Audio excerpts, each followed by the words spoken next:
Ce royaume a toujours été protégé par les Agoji.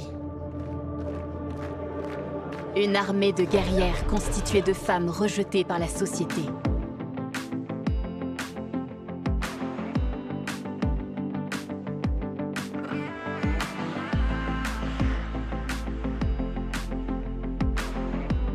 Ce corps des Amazones a été créé tout doucement et il a existé entre le XVIIe et le XIXe siècle. Donc au XVIIe siècle, c'était des chasseuses d'éléphants et dont la bravoure a été portée à la connaissance du roi de l'époque, qui a décidé de les prendre dans sa garde pour surveiller le palais parce que c'était une période d'instabilité où il n'était pas à l'abri de coups d'État entre guillemets et il pensait que ces femmes pouvaient être beaucoup plus fiables dans leur mission, dans leur service de protection du palais, du royaume, que les hommes. Et ensuite, le roi qui a vraiment institutionnalisé un peu ce corps féminin et qui a voulu en faire un corps professionnel, ça a été le roi Gezo, dont parle justement le film The Woman King. Quand le tonnerre gronde, ce sont nos ancêtres qui nous ordonnent de nous libérer du carcan de doute qui entrave nos esprits et de fondre sur l'ennemi avec courage. Nous nous battons aujourd'hui pour notre avenir.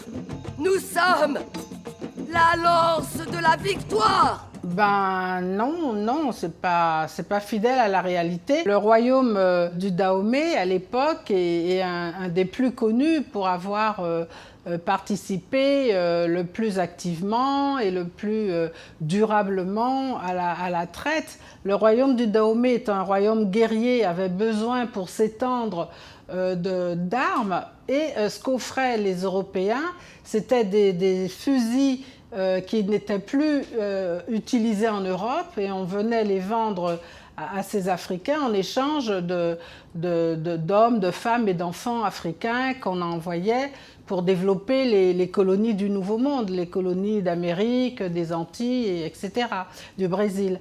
Donc les rois dahoméens ont toujours été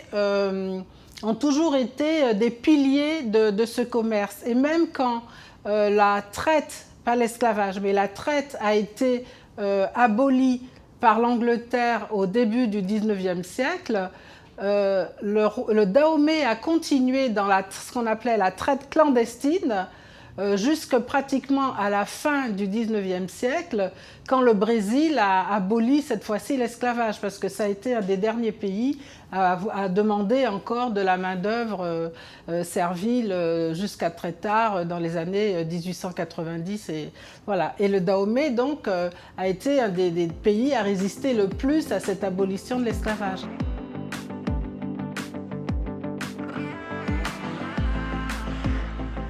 Bon, évidemment, à Hollywood, il y a eu dans les années bien antérieures des films où on voyait des Amazones, mais plutôt des sauvages qui criaient, qui couraient partout, mais qui n'étaient pas centrés sur elles. Aujourd'hui, même aujourd'hui encore, l'image qui est véhiculée par les médias internationaux sur les femmes noires, sur les femmes africaines, c'est la passivité, c'est la misère du monde, ce sont des femmes qui n'ont pas du tout de leadership en général.